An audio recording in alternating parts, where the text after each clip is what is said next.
is what it. Excellent. Okay, everybody. Hello, my name is Sonia Wadman, and I am the Executive Director of the Waltham Land Trust.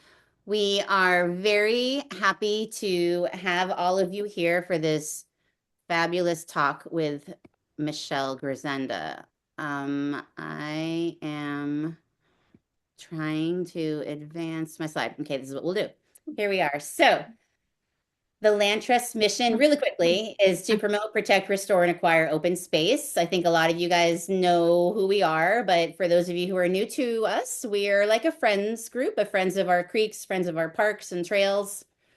So we have events every single month. We always do one walk a month, even when it's cold and snowy and icy. We did our walk, of course, on New Year's Day, which was cold and snowy and icy, but it was a lot of fun, and many of you all came to that.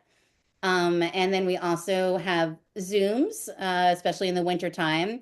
And we have fundraiser events. We have all sorts of fun things throughout the year. So we hope that you'll join us for other events. We are a membership organization, which means most of our funding comes from people like you who are members, I hope. Who's a member? Raise your hand. Lots of hands up. Yay. Thank you so much. Yeah, it's only $25.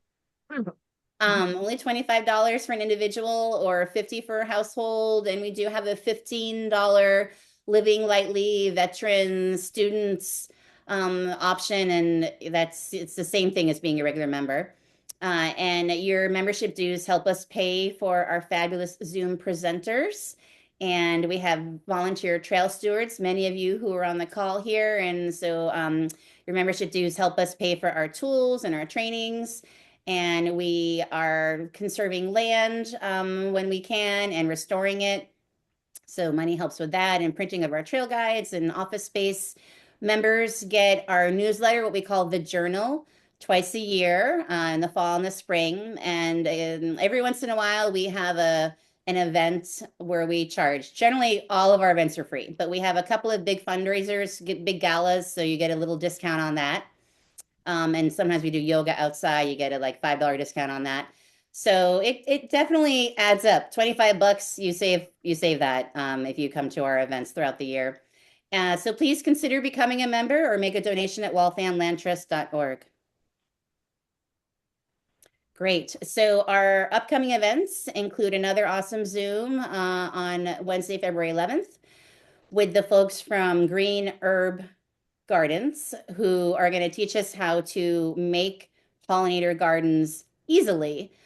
These are some folks who are locally based, right here in Waltham, female run, and they are just great. And they're going to teach us how to make it easy because I know it can be a little intimidating. So sign up for that Zoom link, and the Zoom link will come when you get your confirmation email. So hang on to your emails, folks, when you register. Then we'll have our duck walk along the Charles on February 21st. It's going to be great. Emily Sypick and her husband Bob are going to be leading it as they always do, and we hope to see many of the birds that Michelle is going to highlight tonight. We do need you to register for that because we are limiting participation to like 40 people. We have had 50 and more, and that's just like pretty hard for us to manage. And it's hard for the birds to stick along around that long when a giant group eventually comes. So definitely sign up for that. We will be leaving out of Shaw's unless something comes up and it's better for us to go somewhere else along the river. But this is also why you need to register because we might have to postpone. Last year we had to do that twice. So register for that. It is now on our website, walthamlandtrust.org. And then later next month, we'll have a fundraiser at the Chateau, one of our favorite places, Waltham Institution. Go get some Italian American food. They've got vegetarian options, lots of good stuff. So that information will be on our website soon. Just follow the instructions, which is essentially tell your server to flag your bill. You don't have to show them anything, but you have to remember to tell them to please flag your bill for the fundraiser. And if you're ordering takeout, there's like a special instruction, like you just have to put that as a special instruction, and then we will get a percentage of your sale. So this program is being recorded, and it will be on our YouTube channel. And I will send a link to folks who have registered, and we'll make that available. Actually, when I do the e-blast, I'll say, here's the link. But you can always find it on our YouTube channel. Please do mute yourself now, everybody, and put your questions in the chat. And about fabulous Ms. Michelle Grisenda is awesome. She is the conservation director for Town of Lincoln, passionate about birds, started falling in love with birds as a child, with the birds that came to her feeder. And now she's in the conservation realm. This is her career. And we're so grateful that she spends so much of her time with us. She lives in Waltham, and Michelle is a land trust member, and she is a key part of our Save Waltham Wildlife advocacy group. And Michelle also was the environmentalist of the year last year. So you might recognize her if you were at the annual meeting. So I just think she's the best. And I'm so grateful for everything she does for the Land Trust and for our environment in general, all over. And without further ado, Michelle.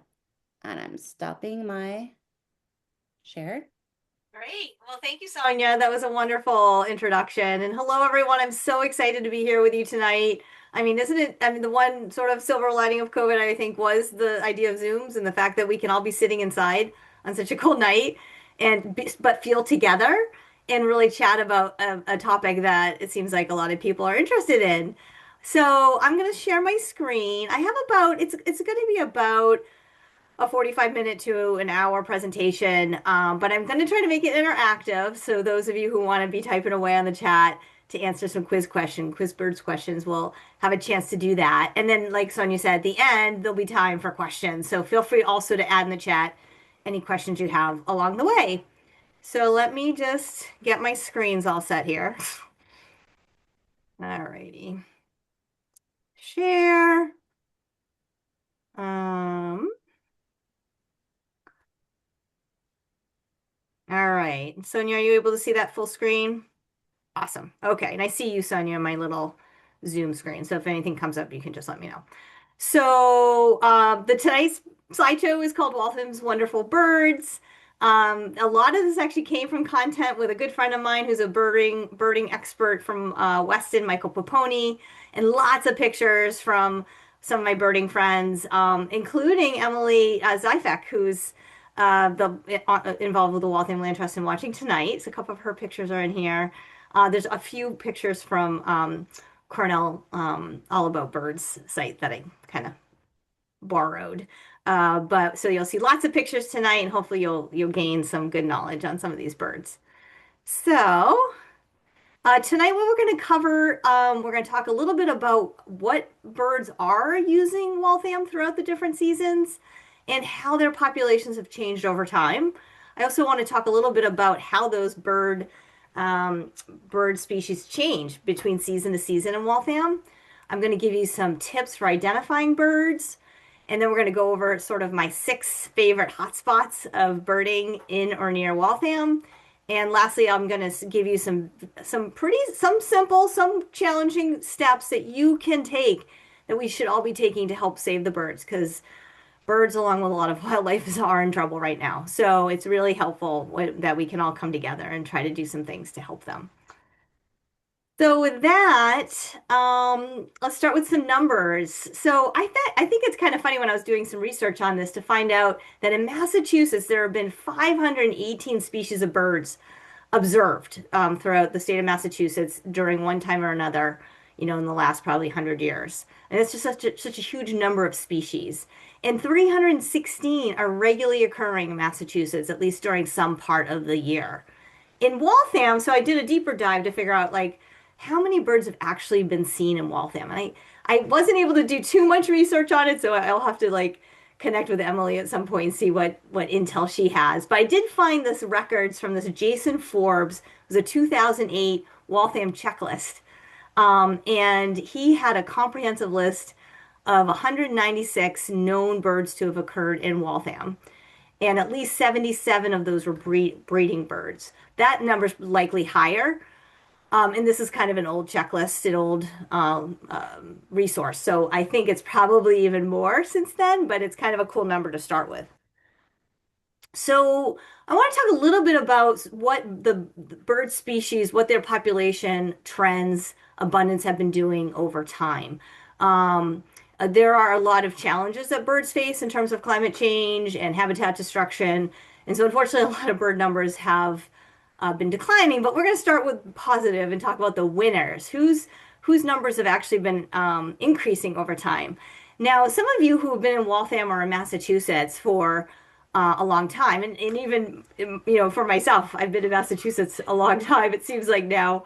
50 years ago, several species of birds that are quite common now were not common back then. Numbers of turkeys, pileated woodpeckers, cardinals, and hummingbirds, all those species have increased dramatically over the course of the last 50 years and now are found very frequently in Massachusetts. Bald eagles, of course, were basically extirpated from the east of the Mississippi due to DDT in the 70s. And it's such a success story to know that they've come back in such large numbers. Of course, there's a new issue right now that we'll be discussing later that's causing a demise of our raptors again. But it's great to see that these overall numbers are increasing. And let's see here.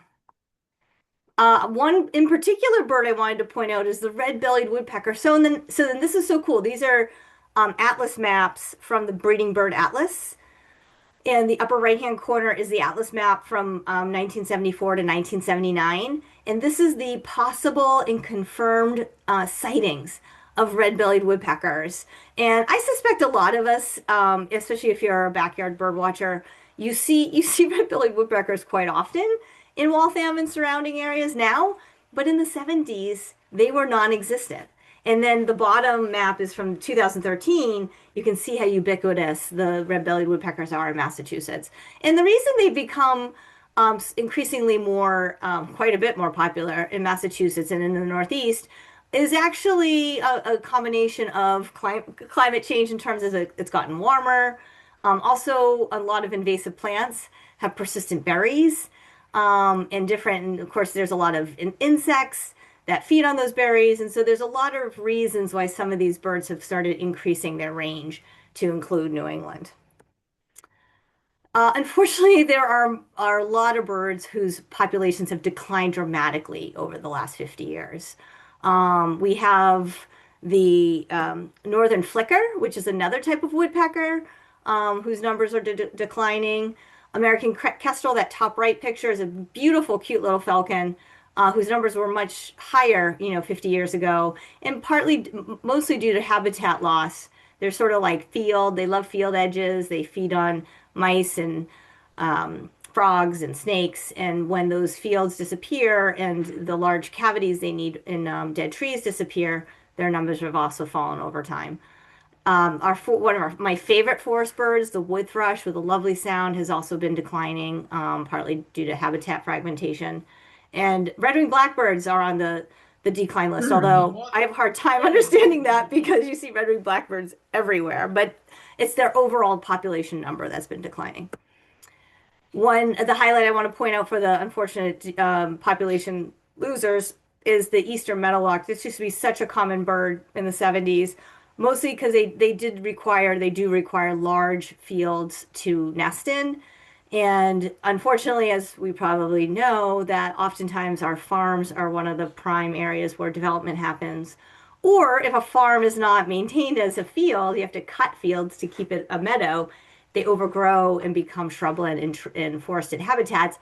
That's not the type of habitat that meadowlarks breed in. And so as a result, you can see the dramatic loss of eastern meadowlarks in Massachusetts from the 70s to 2013. So with all that, though, we do have a plethora of birds in Waltham. And this is where I'm going to start my little quiz or my little questionnaire. And I actually have to find my screen so I can see your chats. But I'd love for folks to, if some of you probably are birders, we probably have some very beginning birders, which you'll learn a lot tonight. Others that some of this might be some of the information It's going to be a mix, but I'd love for folks to if you feel comfortable in the chat. On each of my slides, I'm going to have 4 or 5 birds. Feel free if you want to like write in the name of one of the birds you see, because we're going to be talking about them as we go through the slides. So you can do that. But in terms of some of our very common Waltham resident birds. You can see here a number of them. I would say yeah, at least 4 of the 5 of these are well, 3 of the 5 are very very common birds. Two that you definitely see in your backyard if you especially if you have feeders. And there are their names. So we have in the middle we have our beautiful American goldfinch. It actually changes to a very dull color in the winter, but it's a residential bird. So when we say Waltham resident birds, that means they stay in Massachusetts. They stay in Waltham all year round. Um, they may molt and change slightly different colors, but they will stay in Waltham. So we've got our American goldfinch in the middle. We have our Canada goose, I'm sure we're all very familiar with at the top. Barred owls are actually fairly, prevalent in Waltham and our surrounding towns, along with our black-capped chickadees and one of my favorite birds, the eastern bluebird. This is a male, and it's just absolutely gorgeous. I saw one the other day with the white snow behind them, and they're just so strikingly beautiful when because of their coloration. Okay, next up is um, the winter visitors. So most of the birds that have been observed in Waltham are not residential birds. They're either birds that migrate through or breed in the summer or actually become winter visitors. And so I always have a hard time with November because it gets dark and it's getting cold and leaves are all falling off the trees. But one of the things that is like the glimmer of hope of that sort of new time of our year is thinking about the cool birds that just visit us in the winter. And I love to kind of keep tabs on the upper right one. If anyone knows what that guy is, that's a junco, a dark-eyed junco. And they will breed actually north of here, northern New England, but in the winter they come back to Waltham to overwinter. And my backyard is filled with juncos right now.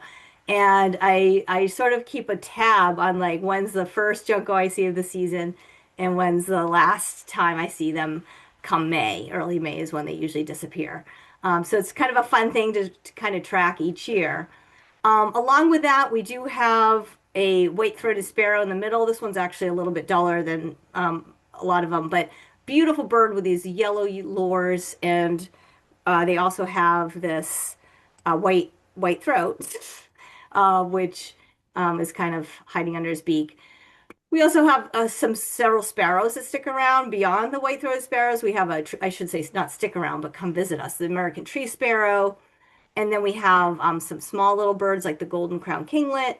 And on the bottom right, we have a lot of wintering ducks, which if you go to Emily's Walk on the 21st of February, you'll see some of these. And bufflehead is one of my truly favorite birds that we see in the winter. So many birds might not nest here, they might not overwinter here, but they actually come through. They fly through en route from their wintering habitat to their summering habitat. So a lot of birds will spend the winter down in South and Central America. And then come spring, they will migrate north. Some will stick around in Massachusetts, but many will actually continue further north.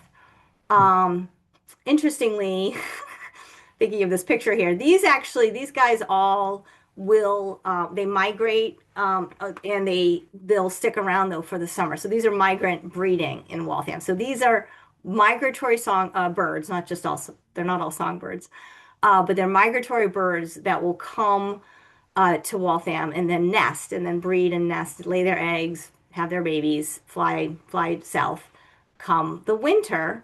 And it's just such a beautiful color and variety of birds that we have. And I'm seeing no one is using the chat yet. So hopefully, oh yeah, sorry, I'm seeing chat now. So yes, Laurel has done a great job at seeing listing quite a few of these birds that we're seeing here. So we've got, I'll put on their names so you guys can see them. One of my truly favorite birds up the upper left, the scarlet tanager. This is a male. Actually, all these birds are males because males tend to be the colorful ones. The females are more camouflaged and dull, and a little bit duller. Scarlet tanagers are gorgeous, gorgeous, like orange, tomato red, black wings. We have the great crested flycatcher, which is a lovely bird of our forest and sort of neighborhoods in the summer. Oh, actually, our dark-eyed junco. Um, I would not say breeds in Waltham, so this was a mistake picture. So I apologize for this. This is more of a winter species. Quizzing myself now. And then on the upper right, we've got a yellow warbler, gorgeous little warbler that has a sweet melody. Often is breeding along our river and wetland systems. And then Baltimore Orioles make these beautiful basket nests and have this another liquid warble sound in the spring and summer. The middle guy there is one of my favorites, green. It's a green heron, or if you're familiar with great blue heron, this guy's a lot smaller. It's like a miniature great blue heron. And they actually, that one, he's sticking his neck out quite a bit. When I usually see them, they're actually kind of hunkered down, and so it even looks smaller. And of course, these are all like perfect lighting photos, which doesn't happen a lot in reality. So when I see a green heron, it often looks just a darker color. You don't see these beautiful hues of almost like green and metallic blues, and that rusty neck that we see on him is absolutely gorgeous. So then we've got, okay, so these are the torrent, what we call the tourists, or the species that come through in the spring and then again in the fall. They're actually heading further north. These four are actually warblers that we also call them neotropical migrants that come from South and Central America. They'll come through Massachusetts in May and then continue north and actually breed in northern New Hampshire, Maine, Vermont, Canada. Warblers are sort of a group of birds that are known to be one of the most beautiful and difficult to see because they move so quickly and they're often quite far up in the forest canopy. And again, Laurel's doing a great job identifying some of these guys. We have one of my favorites in the bottom left, which is the yellow-rumped warbler. And then we also have, I'm actually curious oh, okay. Second guessing the upper right one is a magnolia warbler, I think actually. Whoops, I'm sorry about that. What did I hit? Oh my goodness. Let me stop sharing for a second. Yeah, everybody. Oh my God, let's just get onto my Chase credit card account. All right, let's do that. Who knows what happened there? All right, let's see. Moving things around. Okay, share screen. All right, there we go. All right, we're good again, Sonia? Not yet. Yes, we are. Yep. Okay, awesome. So these are also the upper left is the Blackburnian warbler. These warblers are all pretty small. They're only about 2.5, 3 inches, maybe 4 inches if you count their tail, but they're quite small birds. But they're just lovely. They all have a beautiful quality of sound. And it makes going out in the spring really fun because you never know what you're going to see on a particular morning. So if especially if there's been a storm that comes through in early May, and then these birds were sort of hunkered down in Rhode Island, the next day they all fly to Massachusetts. And a lot of our conservation areas and along the river banks are going to have just gorgeous display of these birds coming through. So now that I whet your appetite on thinking about the different seasons and what you're going to see, let's talk about 6 tips. If you are a beginner birder, which hopefully we do have some beginner newbies out there, there's some very basic tips that are going to help you get started. And for those of you who have been birding for a while, likely this will be a refresher. But one of the things I like to say first is like, it's like what do you do if you're on fire? You stop, drop, and roll. Well, when you're looking, you find a bird, you want to stop, look, and listen. And the reason for that is it's so easy to, I see a bird in my backyard. I'm like, oh my God, I have to go get my binocular. Or I have to go get my bird book. And sometimes it's just better just to stop and just take a few minutes to look at the bird. Or hopefully, if you're birding and you have your binoculars, just study, just absorb that bird. Even the silhouette, without even your binoculars, oftentimes you can get a silhouette of a bird like this. And this is, and many of you, even if you're beginning birders, see some of these silhouettes and probably could have figured out what you're looking for. You know, great owls have a stocky, sort of big talon, big feet look, particularly great horned owls. It's got its ear tufts. You have the little hummingbird. That's a pretty obvious silhouette. And then a lot of the songbirds are tough because they're just sort of, their beak shape can be very different. And that's what's cool about seeing the difference between the sparrow and the goldfinch and the robin and grosbeak. Their bill shape is very different, but I wouldn't be able to tell that was a robin if it was just black. That could also be a bluebird, for example, without knowing its actual size. Downy woodpeckers will often use their tail to like brace themselves on a tree, and so that you can almost see in its silhouette quite often. And a crow is, the size relative is quite larger than a songbird, but not as big as a pileated woodpecker or a great horned owl. And then when you do see a bird, think about, and you're trying to study it and remember it so that you can look it up in a moment. This is where knowing some basic features or what we call field marks on a bird is helpful. So looking at, does it have an eye ring? Is there any wing bars? Its belly, does it have stripes or streaks? Or is it a solid color or is it white? Are there spots? Those are all very important features for you to think about when you're looking at a bird. Coloration of the tail and the tail shape. What's the shape of the bill? Some birds have eye stripes. Those are all great things to kind of focus on when you're trying to get a sense on what bird you're looking at. And then behavior, thinking about what the bird is doing. So if a bird is swimming, versus diving under the water and coming back. Those could be both ducks, but certain ducks are diving ducks, others are dabbling ducks. So that's going to help you narrow down your choices. This is a really funny comic in the middle here by Rosemary Moscow, one of my favorite bird comics, person who makes bird comics. And this is actually, she's writing this kind of factually. We have these three birds that actually will utilize a tree in different ways. So the brown creeper actually creeps up a tree. The white-breasted nuthatch creeps down a tree. The yellow-bellied sapsucker makes these cool holes along the tree. And of course, likely they're never going to bump into each other, but it's a very cute comic showing these interesting behavior patterns.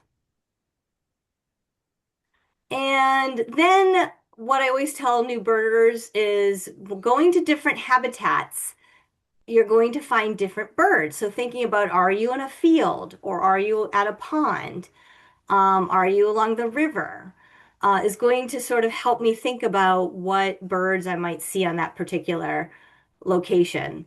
If you happen to have an area like on a pond edge where you can look out at the whole pond and the edge of the pond, you're going to find more species.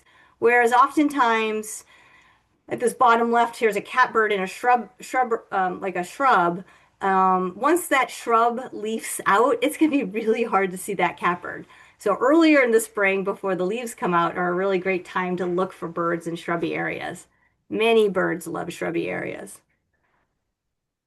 And then my fifth tip is just to talk briefly about range maps. So we're going to talk about bird books in a moment, but there are these range maps on each bird species in your bird book, and it will show you where that bird is supposed to be in what season. So on the left here, on the left-hand side, we have a chipping sparrow, very common bird in our summer season. And so if you look at the range map in Massachusetts, it's peach color. That's telling us that in the summer breeding season, chipping sparrows are very common in sort of the central north part of North America. There's a very similar looking bird called a tree sparrow, and that's on the right here, that some people could confuse pretty easily with a chipping sparrow. The kind of good news is the tree sparrow is only found in Massachusetts during the winter months. So there really is not an opportunity where you'll have a time where you'll see both chipping sparrows and tree sparrows together. I mean, during migration, there might be a little overlap, but generally speaking, if it's wintertime and I see a buff colored bellied sparrow with a rusty cap head and an eye stripe, if it's wintertime, I'm going to think tree sparrow. Whereas if it's summertime, I'm going to think chipping sparrow. And my last tip is using your ears. And so, as we probably have all realized, once the leaves come out on the trees in late May, June, it becomes much more difficult to see these birds. And so here's my husband Josh on the left, and we hear a bird calling, in front of us. And at best, in this middle picture here, that's often at best is of the view you're going to have for this particular bird. This is actually a rose-breasted grosbeak, and it's very hard to see a rose-breasted grosbeak, this close. I mean, every once in a while it'll come out on a branch and you can see it. But even without seeing that middle or right picture, we knew it was a rose-breasted grosbeak because it was singing. And they have a lovely melody that sounds similar to a robin, but birders describe it as a robin who took music lessons. So I'm going to play its song so you can hear it.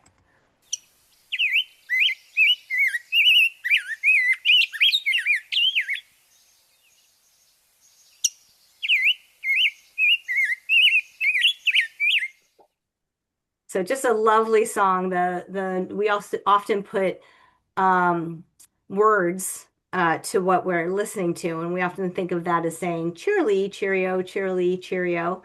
And again, it's just more musical than our robin, who says pretty much the same thing. So, in terms of enhancing your bird watching opportunity, there are a few tools that will really help you experience birds better. And I would say the number one thing to pick up if you don't have one is a pair of binoculars. There are so many binoculars out in the market. So it's one of those things that I suggest that people go to like Audubon Shop at Drumlin Farms or Wild Bird Unlimited in Sudbury, REI, and you can try a pair because it's very specific to how your eyes fit a particular pair of binoculars. Binoculars can also be incredibly expensive, so you can get binoculars for that are over $2,000. You can also get a pair for like $25. The good news is you can get a decent pair of binoculars that's going to do you quite well in Waltham for like 100 and under $150. So this middle picture here, the Nikon Pro Staff, I actually have a couple of them. And when I lead bird walks, these are the ones I lend out. I got them for like $120 a pair. And they feel good in the hand, they feel good on my face, they have a great quality, and it's really quite good for what you'll generally need. Once you start advancing and you're dealing with like low lighting or you're dealing with like further distance away, that's where you kind of want to start to advance and consider a higher grade binocular set. But quite honestly, for 120 bucks, $130, the Nikon Pro Staff is actually a pretty decent pair to start off with. I will say this, one of the things that happens oftentimes to new birders that come on my bird walks is they have a pair of binoculars at their house that's been sitting in a closet or in a bureau, and they whip them out and they haven't been used in 20 years. And they're like, I just can't get these binoculars to work, and I'll put them up to my face. And I'm like, well, that's because like the right side's broken, or the zoom isn't working, or you can't get them together. And so just be mindful that binoculars will break over time. And it's just so much more gratifying to have a pair of binoculars that feels good in your hand, feels good on your face, and that you can actually see out of. So practice. And if you have a pair that's just not doing it for you, spend $120 if you can and pick up a new pair. I should say some libraries they'll lend binoculars. So there's the Library of Things if you're not familiar with it. And oftentimes a lot of libraries will have the bird watchers kit. So they'll have binoculars and a bird book, and that's a great way also to get started. Speaking of bird books, there's lots of different bird books out there. Again, if you're kind of a new bird watcher, I think it's easier to start with something that's almost like specific to Massachusetts because there's going to be less bird options. If you get something like the National Geographic Field Guide to Birds of North America, you're going to have that like 518 species of birds to kind of, kind of flip through in order to find the bird you're looking for. So if you're just starting off and you're birding in Massachusetts, either getting a Massachusetts specific or getting one of the Eastern bird books is going to be perfectly fine. Each of these have their own qualities and pros and cons. I won't really get into them too much now. I used to, there was a phase of my life where I loved the Stokes Field Guide to Birds because they actually use actual photographs of birds, whereas most of these others just use images or sketches. And I think some people really like to see an actual photo. The problem with photos is it's very specific to the angle of the bird, the lighting, whereas a sketch, you can really get into those field marks a bit better. So you just got to play with them. And again, all of these are available at the library. So you could just pick them up, just go and just kind of parse through them, see which one you enjoy, try it out. That's a great way to get used to some different bird books. Lastly, and actually, I think what's becoming more popular, it's like some of you are probably like, Michelle, who needs a bird book now? I have my smartphone. Like, it's all right there. I don't need anything. And I will say, even when I lead bird walks now, I do bring a bird book, but even as an instructor, I very rarely open it up to look at it. I will use my app. Oftentimes, I'm using Merlin Bird ID app to pull up a picture of a bird and then show people it. They'll also have the songs that you can play as well to hear them, which is kind of cool. So that's a very neat app to play with if you have not and this is a free app, so definitely play around with it. It's a great one. Also, a good time to talk a little bit about, well, we're going to talk about bird watching and getting outside, but I want to start and just mention about some ethical questions when it comes to bird watching. And actually, I'll just back up here for a moment. One of the things people use Merlin a lot for is there are these bird songs. So you can play the bird song. And if you played a cardinal on your phone and you had a cardinal in your backyard, that cardinal's going to come and come try to find you because that cardinal thinks there's another male cardinal singing, and it's going to try to defend its territory. And so it sort of annoys the resident cardinal, and he's looking for you. Now, if he did it once, and he came off his, little visiting his nest or whatever, and came to visit you, it's not a big deal. But if everyone every day, came and played that cardinal song, that's a lot of energy that bird's going to be using to basically just entertain a person. So there is a question about whether, and we call that a playback. When you play a bird song, you call it a playback. Is it actually appropriate to play songs outside because you might be confusing a resident or a breeding bird that's in that area? So different birders have different feelings on this. I do use playback sometimes, but I never do it more than like once or twice a season in a particular area. And it's never for a rare bird. It's mostly just for a bird we might hear, like a rose-breasted grosbeak. And if you play it, sometimes it'll come out quite close. And it is kind of magical to see a bird up close. But I just mentioned that, be very mindful about how you are using that kind of opportunity. Um, some of you who are in the birding world might know that in the winter we are so lucky in Massachusetts to have snowy owls come down from the Arctic.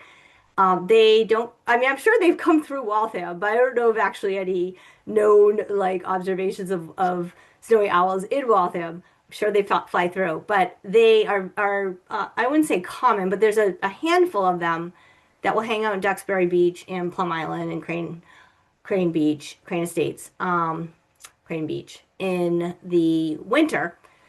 And everyone, so many people get so excited to see a snowy owl, and oftentimes people try to approach them too close, and then they fly away. There was a devastating accident this winter where on Nahant Beach actually had a snowy owl for a couple weeks, and an owl was perched. There was a dog off leash, went running and actually spooked the owl. The owl flew and into the roadway and it got hit by a car and died.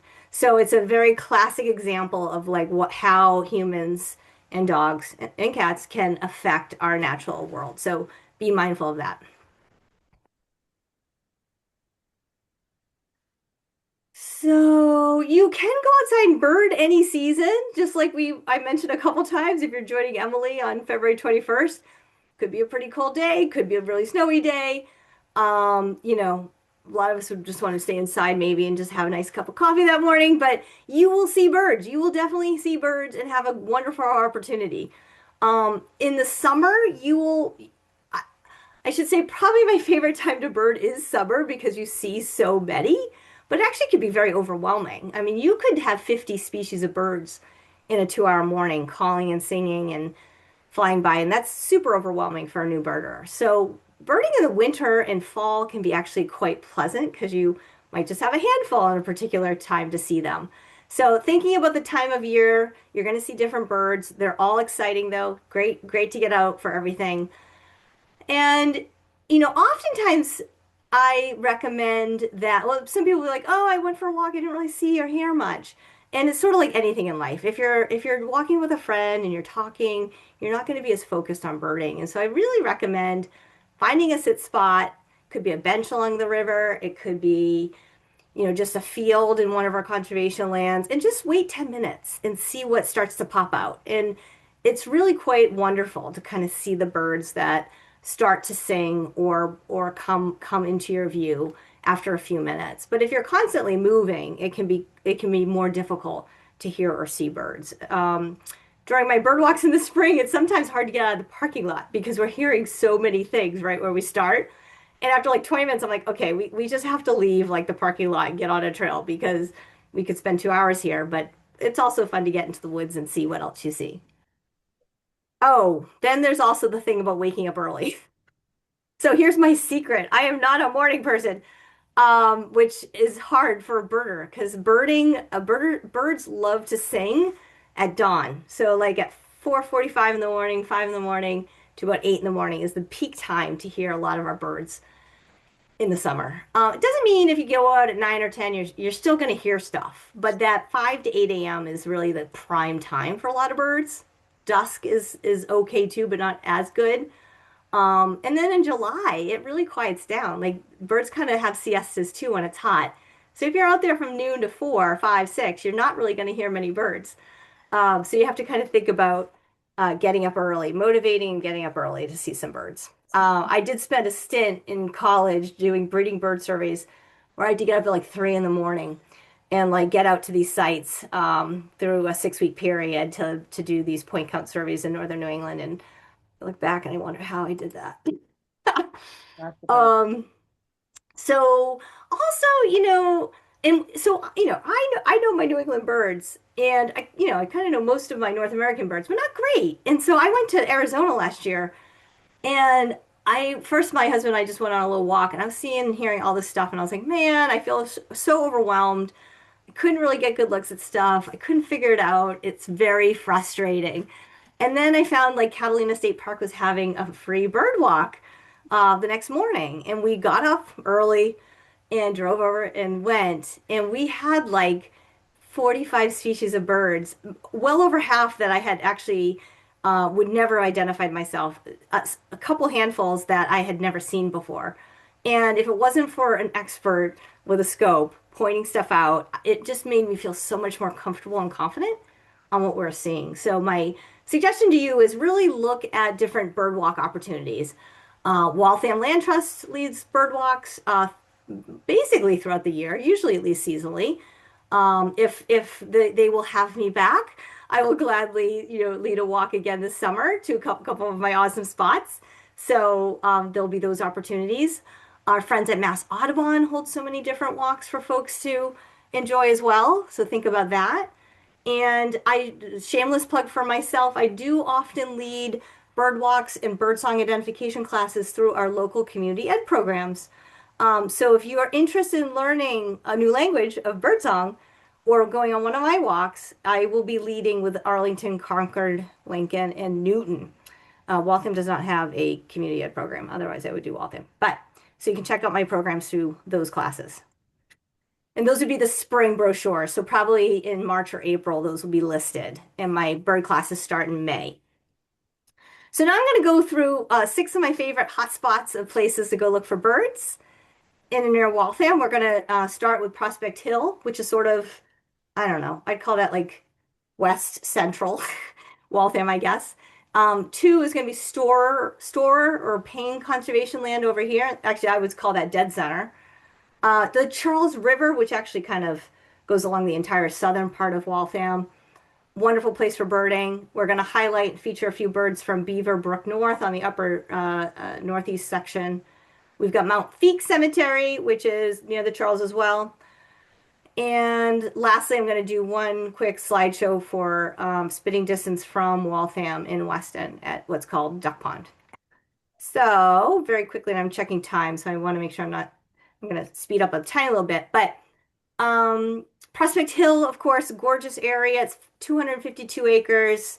Over 123 species of birds have been seen there in the last 10 years. I mean, what a cool number. And I got these numbers I'm going to be telling you from a program called eBird. It's an online program where you can search for hotspots and you can actually see a chart of what birds have been seen and how many have been seen. So I actually learned a little bit about that the last couple weeks and went down a really big hole and learned a lot of cool things. 85 species of birds have been was seen at Prospect Hill just last year alone. So great place to go birding. Some of my favorites here are things like the eastern towhee, bottom left, get the red-tailed hawks, indigo bunting, gorgeous bird, downy woodpecker, and plenty more. Next up is going to be Store Conservation Land or Payne Estate. This is 90, let me see if I got this right. Sorry, 113 acres. 90 species have been seen in the last 10 years at Store, and only 31 were seen last year because I guess a lot of people who use eBird do not go there regularly because there should be way more than 31 species in 2025 seen there. So it's kind of like not as popular for eBirders to record their Store conservation land birds. But some of my favorite birds that you'll see at Store include the pine warbler. They'll summer in Store. We've got the ovenbird, which is technically a warbler, a little bit bigger, ground nesting bird, scarlet tanager. Both scarlet tanager and ovenbird require large forested areas, so it's great to see that they are at Store, meaning that there's quite a bit of forested habitat for them. And similarly, the barred owl kind of needs a lot of woods too. So great news to see those guys enjoying that area. Next up is the Charles. Again, there's so many places along the Charles where you can stop and visit. This picture here could be a quiz question on itself. I think I want to say this kind of near, okay, I'm getting my viewpoint now. It's like near Margaritas. It's actually looking, I guess, at Moody Street. It must have been a carnival going on that day because there's a bunch of tents. But great spot to see ducks. And then if you get along the Charles River Path where it's more vegetated, you're going to see things like your song sparrow. You're going to see your common yellowthroats. You're going to see your gray catbirds. And then lots of different ducks depending on the season, for sure. Beaverbrook North. This is again on the northeast corner of Waltham, where you have very close to Belmont. Actually, this picture in the middle is that bridge. I think that bridge is like half of it's in Belmont, half of it's in Waltham. But wonderful vegetation and habitats to go check out. On the right here, we have our woodcock. I've actually heard of woodcock there in the spring. Wood thrushes, least sandpipers, and the hooded mergans is actually more of I think a winter bird versus a summer bird. But beautiful to see hanging out at Beaverbrook. Then we've got Mount Feake Cemetery. I live very close to Mount Feake, so I go here quite often. I should say Mount Feake is obviously a cemetery, and cemeteries have special rules about, behavior. And so I don't lead bird walks. I don't even think they would allow me to lead a bird walk at Mount Feake because it's beyond the mission scope of the cemetery. But if you're being respectful and you're just going with a couple people and you're walking the trails or the roads there, I think it's fine. And the fact that it's right along the Charles and you've got beautiful trees and shrubs make it prime habitat for some wonderful birds. One of my favorites to see is the chimney swift. On the upper right is what it looks like if it was like, I mean, that's probably its real life size. They're tiny birds. People describe them as cigars with wings. Kind of looks like a cigar with wings. But mostly you're going to see them on the left-hand side, these little cigars with wings flying around a chimney or a house, and you hear them at night, and they make a lovely twitter sound. Also very common at Mount Feak are the house wrens. There's killdeer. This killdeer is doing a little display, an injured display they do when they want you away from their nest. They'll pretend they're injured and they'll lead you away, like they want to lead away a predator. Little beautiful, cute little warbling vireo on the top there. And then sadly, there's a sad picture of a bald eagle on the bottom right. This was in fact the eagle that used to breed and nest at Mount Feak Cemetery. For several years, we had an active bald eagle nest, the only one in Waltham. And in 2021, this eagle died on the nest. And Division of Fisheries and Wildlife was called out. Found out that it had died of rat poison. It had ingested it had ingested a rat. It ate a rat that had ingested rat poison. And that rat poison was called, it's an anticoagulant rodenticide, which means that basically the the the rat would take 5 to 10 days to slowly die. It hemorrhages, it bleeds to death. And during that time, it's weak and injured. It looks weak and injured. So, easy prey for our hawks and owls and eagles. This eagle probably picked up a number of poisoned rats in Waltham and ended up dying. And this was the first documented eagle in Massachusetts to die of rodenticide poisoning, was the one in Waltham. Unfortunately, since then, that eagle nest has now is no longer in use. Hopefully, we'll get another one back there, but right now we don't. I'll talk more about that in just a minute. And then lastly, just literally spitting distance. A mile as the crow flies.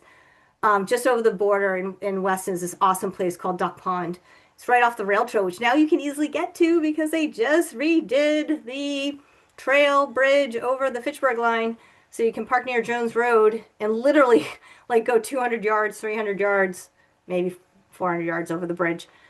Go to the south, and there's this lovely trail easement near the Boston Properties monster site, biogen site now actually. And there is an active heron rookery where herons are building these stick nests. It's hard to see in this tree, but there's usually about 10 to 20 heron nests. They're very active in the summer, and oftentimes I will see the herons flying over my house. I live very close to this. See them flying from the Charles River back to Duck Pond all day. It's a very cool thing to see, along with a bunch of other birds that like to hang out there. So with that, I'm gonna finish off, well, to finish off talking a little bit about what are the troubles that birds are facing, and then we'll get into some tips. So likely a lot of you have heard that, many wildlife, lots of different animals are being affected by climate change, by loss of habitat, by, pesticides, etc. And so there's quite a bit of research that has shown, this is actually from a published article from September of 2019 in journal Science, that wild bird populations in the continental US and Canada have declined by almost 30% since 1970. The new study found that there are steep long-term losses across virtually all groups of birds in the US and Canada. So it's safe to say that in the natural world, birds are the best studied group of wildlife because we have so many great naturalists that are keeping tabs and are collecting data on eBird and through Cornell from 50 years of data collected through the North American Breeding Bird Survey to 100 years of data from the Christmas bird count. There are now thousands of birders compiling current data on eBird. And this study finally managed to come up with a way to assess all of that data and estimate the number of birds in North America to get to a point where we can actually trust that math. And it turns out over less than a single human lifetime, we've lost almost a third of our birds, which is just absolutely devastating. Similar report, there was a State of the Birds report in 2022 showed similar trends that a lot of different species are in decline. More than half of the U.S. bird species are in decline. U.S. grassland birds are among the fastest declining. However, water birds and ducks in the U.S. have actually increased in the same period, likely because of wetland protection laws. And and actually, hunting duck stamps, basically duck hunters, are real. A lot of them are real conservationists, and their duck stamps, actually, their hunting stamps, actually, that funds a lot of land conservation projects. So because there's this funding source, a lot of wetlands have been protected in the U.S., and as such, the duck populations has increased. All right, so with that, and it can all feel so overwhelming about what are we going to do to really help the birds. There are some really simple things you can do. So I'm going to give you these 7 tips now. Number one is reducing bird glass collisions. And I was actually hearing a little bit of um, delay, so we're going to see who's, just make sure you're muted, please, if you're not. I think we're okay. Good. I had my first bird glass collision during the snowstorm. I have just actually right beside me, you can't see my window right here, but I have this tree, evergreen tree outside of it, like right by it. I mean, my yard's like a postage stamp, but somehow I think a junco was flying from the tree. It was literally like a foot away from my window, and it actually flew into the window. But fortunately, it was only 12 inches away, so I just heard a thud. I didn't see anything, which is great. But if you do have this as a problem, it's usually one or two windows that's the biggest issue in your house. So you can put up silhouettes. This putting up these sticker dots is really super helpful. You start seeing this around businesses doing it, which is really great to try to protect our species. It can make a huge difference because there are. Let's move the screen here for a second so I can see again. Doo-doo-doo. Okay. Um, oh yeah, up to 1 billion birds die after hitting windows in the US each year. And almost 50% of those are hitting home windows. So it's not just the big skyscrapers. I always thought like, oh, it's the skyscrapers doing it. So trying to fix the worst offenders of your windows is most important. Next up, lights out. So a lot of communities are really trying to get a handle on keeping dim lights. It's tough in places like Waltham because we have so many businesses and office parks. But to really prevent bird impacts, it's so important to keep lights dim or off between dusk and dawn. And that's because the majority of our migrating birds fly at night and navigating with the night sky. So if they pass over cities, they can become disoriented by bright artificial lights. Then that often causes them to collide with buildings. So there are there's Audubon Society has been trying to do different programs to really get people to learn more about this. The most important time period is March 1 through June 1st and August 15th through October 31st. Those are the migration periods. And by trying to dim lights, you're going to be obviously saving money and energy, and it's better for the migratory birds. And one of my favorite tips for everyone is to improve your backyard bird habitat. And there's two ways of doing that. One is sort of like bringing in artificial things that help birds. And it's like planting native stuff. So I've got 2 slides. So having some bird feeders or bird houses or bird baths are great ways to really bring birds close to you. Caveat with bird feeders. Unfortunately, bird feeders will bring in more than birds. It can bring in rats. So if you have rats in your neighborhood, unfortunately, it's probably not the best idea for you to be feeding birds. Because even if you have a suet feeder that's up high, the seeds are going to fall as the birds eat them. And anything that falls on the ground, unfortunately, could attract rats. And the city of Waltham, along with many cities and towns in Massachusetts, are struggling with an overpopulation of rats. And that is why a lot of cities and private property owners use different rodent poisons, and that then causes issues with our raptors. So it's important to reconsider if you have bird feeders. My favorite thing is actually a bird bath. It's amazing the birds I see with a bird bath. I just have like a simple one like that.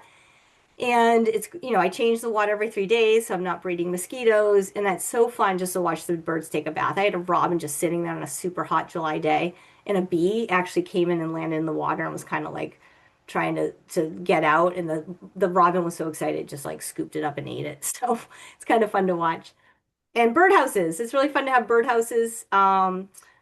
Tip for my tip, of course, we do have a lot of house sparrows, which is non-native.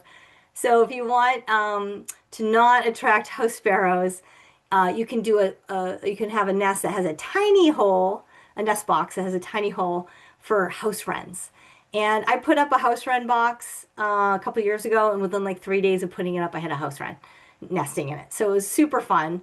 And that hole is too small for house sparrows to get into, so it's a good way to. I don't want to have to like be, taking out house sparrow nests. I'd rather just be enjoying the birds in my backyard and providing some habitat for house wrens. As I mentioned, there's so much you can do in your backyard just to increase or improve your habitat. And again, I have a tiny, tiny yard, but I basically was fortunate that the owner of the house before me removed the lawn in the front and started planting native plants. And now I've grown that native plant garden. So I just have lots of native plants. I leave all of the stems, so leave the leaves, save the seeds. I put up a little sign that says it's a wildlife habitat, so people don't think I'm just being lazy. But I see birds coming to these seed heads all year round, and I absolutely, absolutely love it. So it's a great thing to do. We do have a plug for Waltham Garden Club. They often are trying to find ways of getting people to plant more native plants. So great organization to go visit and talk and learn more about. And then there's Grow Native Mass and Native Plant Trust websites at the bottom of that slide. So we mentioned briefly about the impacts that rodent poisons are having on our birds of prey. A big plug here for Save Waltham Wildlife. We have a website at Waltham Land Trust, so do check it out. We are doing a number of things in terms of promoting and advocating for local residents to make the switch from deadly rat poisons to more humane methods of controlling rodents. And then also at the state level, we have two bills called the Rodenticide Ban Bill that would eliminate the use of these second generation or actually anticoagulant rodenticides throughout the entire state of Massachusetts. So super important to contact your state reps and senator and advocate for the support of these bills. They are they would have to be passed by July in order for them to go into effect. And so time's ticking, and there's a whole bunch of people doing a lot of work to see if we can get that past the finish line. I mentioned briefly about dogs and cats and the impacts they have on wildlife. This particular photo is startling. It shows 232 animals which were brought into Wild Care Animal Hospital in California in 2019 after domestic cat attack. And they did not survive. So these are from several different cats that ended up killing not just birds, but rabbits and other things. And so I am a total fur baby lover. I have foster cats.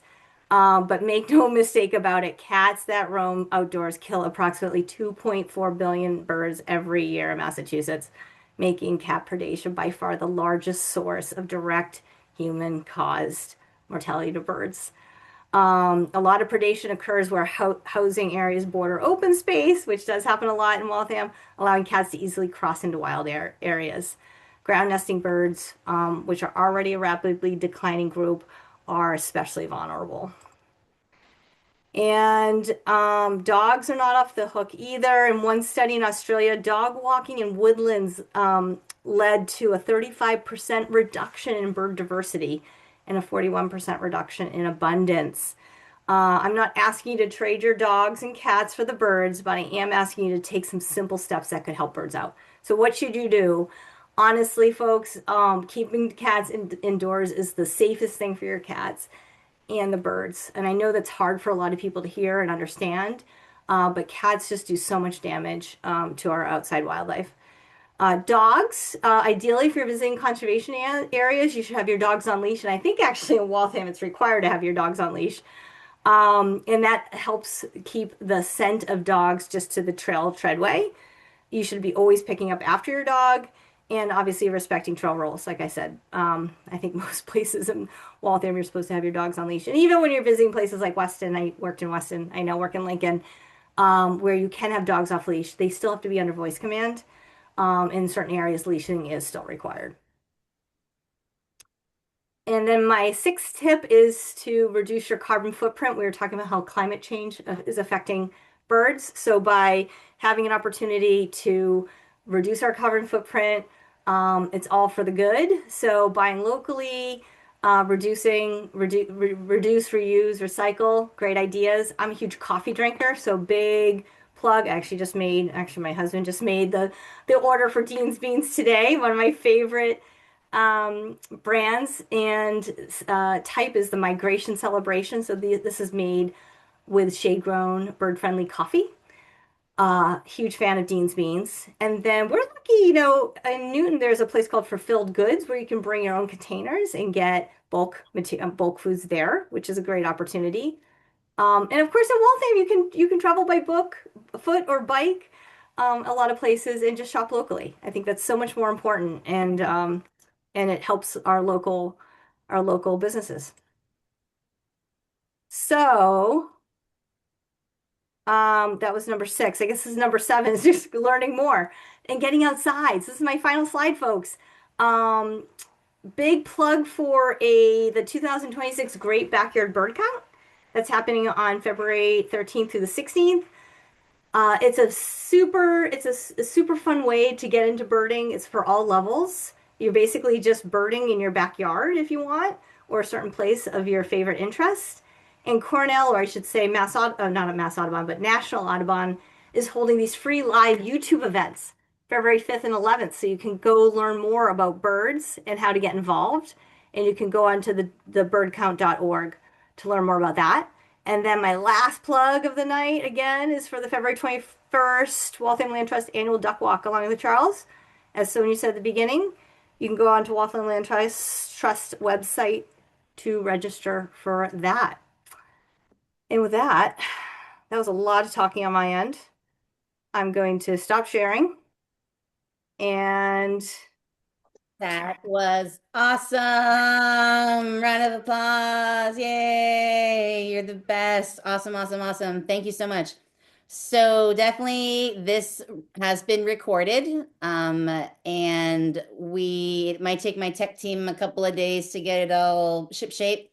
But once we do have it, we will share it with folks and it will be on our YouTube channel. So walthamlandtrust.org is the website. And if you go down to the bottom of the website, the YouTube icon is the white square with the red triangle. It's going to be down in the right-hand corner. Click on that. I think also if you just type like Waltham Land Trust, you can find it, but we'll share the link when we have it. Let me see if there are some other questions in the chat. Blah, blah, blah. And if you have questions, I think you can unmute yourself, or maybe I have to mute you. I had to mute a few people, but let us know if you have questions. Raise your hand. I'm seeing that uh, Kamu has a question. So do I need to unmute you, or are you able to speak or ask? Looks like you can talk. Yeah, can you hear me? Yes, we can. Yeah, hi. So, I was wondering that the duck walk or duck tour, I mean, the thing you're doing on 21st, is it possible to combine that with trying to look for eagles? Yes, we are always looking for eagles every time we're anywhere, but especially along the river. Emily and Bob, this is Mr. Robert Gaffney here with Emily on the screen or whatever, and myself. Whenever I'm walking, I'm just constantly scanning the tops of the trees, constantly scanning the tops of the trees, and we hope very, very much to see one. Emily, did you hear that there was an eagle around the Shaw's area recently that hopefully maybe we'll see again? I did. I found out today that there was one near Shaw's. So unfortunately, birds don't make appointments. So, we just have to be in the right place at the right time. So, if we're lucky, we'll see one. We've seen them on the duck walks before. We definitely have. So fingers crossed, but we can't promise anything, unfortunately. Yeah, Uh, just one other question. Can we get the presentation slides? I'm happy to share a PDF, but I just don't know, Emily, if that's something that you want to do. you mean Sonia? Yeah, Sonia, sorry. that's okay. Yeah, we'll figure something out. We'll figure out a way to make that happen. Okay. I can put them as a PDF on a Google Drive link, and then when you send out the email blast, if you wanted to send it out that way, or if you wanted to put it on the website, either one of those is fine. Great. Thanks. Thank you, Michelle. Yeah. And then can I just ask one last question? Um, so has anybody written a book about these? Has any Waltham resident written a book about these birds in Waltham? Because there seems to be quite a bit of variety. Yeah, so you're asking about, has anyone written a book about the birds of Waltham? Well, it's funny, someone in the chat mentioned about how Marie mentioned how they have a survey of the Beaverbrook North of the birds seen over a 10-year period in the 90s, and she has permission for the author to share it. She can share it with Sonia. That's obviously not a book, though. I think, there's certainly lots of books about like birds and where birds are seen. A lot of it's more like checklists that you find, so eBird has checklists of a lot of our different hotspots. I don't know of a person. I don't know personally about a Waltham book about birds, although we definitely have a couple like Waltham natural history books. And I don't know, Sonia, if one of those there might also include birds, or is it more like flowers and plants? Yeah, no, yeah, Leslie Snedden's books, those are primarily about plant communities. Yeah. Quick plug for that. Yes, so there's one for Leslie Snedden did one for Prospect Hill Park, which is very helpful, and we now have one for the Cedar Hill Girl Scout Camp, the Cornelia Warren Estate property that Okay. is now available for sale on our website.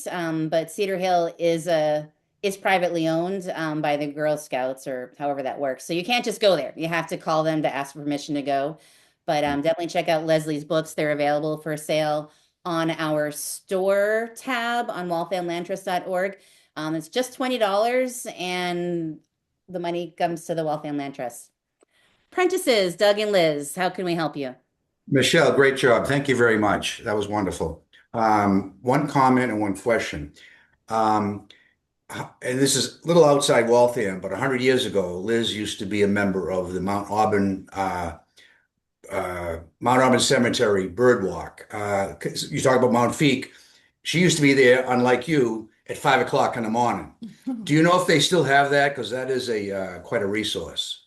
Yeah, you're talking about at Mount Auburn? Yeah.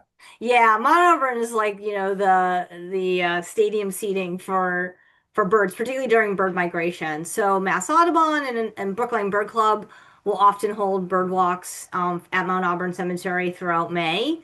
You can also go by yourself. It can be a little overwhelming if you're sort of a newbie. But the other thing I should mention about being a newbie is if you go places, you see someone with binoculars, like don't hesitate to ask people, like, oh, what are you seeing?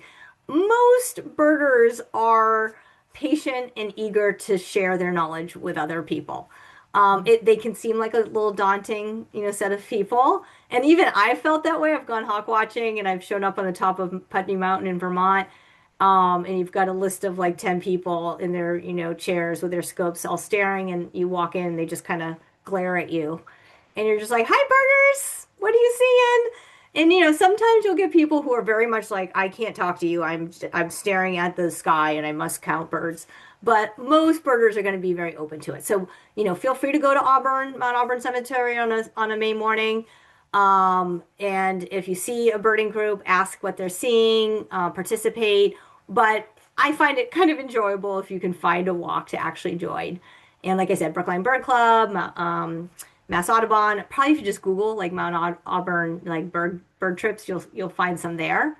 The other thing I was just mentioning, I was Googling, but I didn't find it super quick, is I was going to recommend, and maybe Sonia, I can send you a link to this, that I often will share, like it's nice to have a birding checklist, nothing too huge, like you don't want, again, 518 birds on a checklist, but like the typical birds that you're going to see in Waltham. And the ones I would use in the past, Mass Audubon has some great checklists for their different sanctuaries. So I was trying to see if Habitat in Belmont has a checklist because that would be perfect for us. I'll see if they do. If not, I've used like Blue Hills checklist, and that's pretty close. And it doesn't have as much of an overwhelming number of birds, but it's a great way to start. And then that's a good winter activity. Just like pick up a checklist, start looking at the birds in the bird book, and getting a handle on what kind of birds you might see in a particular time of year. Okay. Yes, Okay, and then a Emily. comment. Um, Then a comment. We're all looking for resources. Obviously, one you mentioned was Cornell and their Merlin Bird app, which is great. And then about 5 years ago, they added the audio element to that, which is excellent, of course.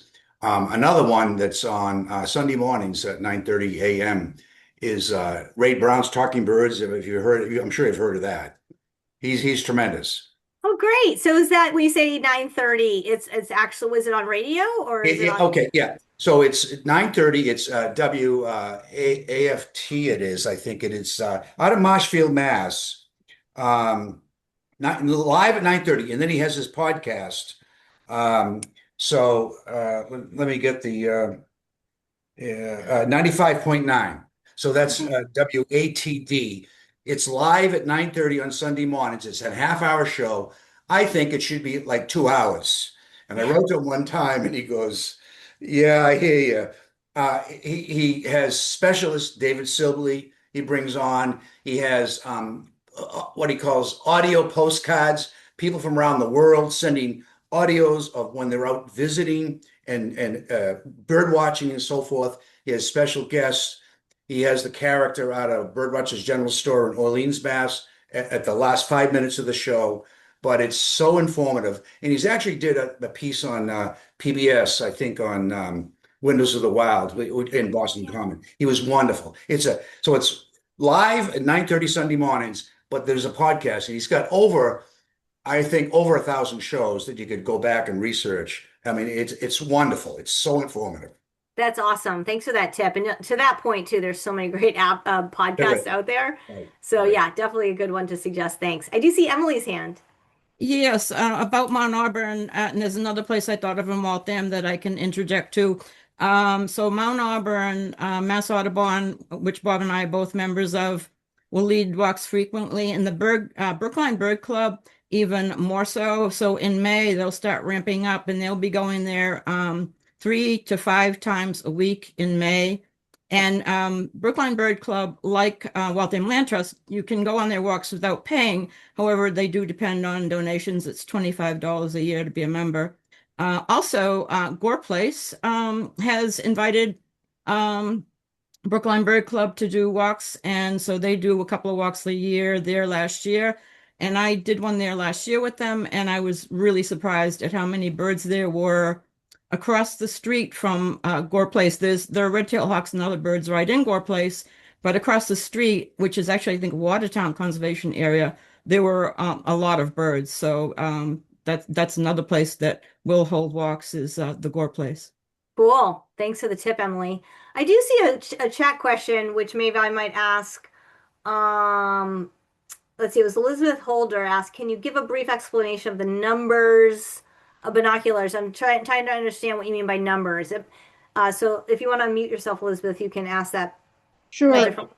Often they'll just have a number that says Okay. 8 by something, or Yeah. I know one is field of view, but I get confused about what they mean. Yeah, and I didn't do my prime before coming here today, but And I think also, what it what is. would you recommend? Yes. So 8 by 42 is sort of the thing I usually use for local birding. So the 8 stands for magnification, so that'd be 8 times.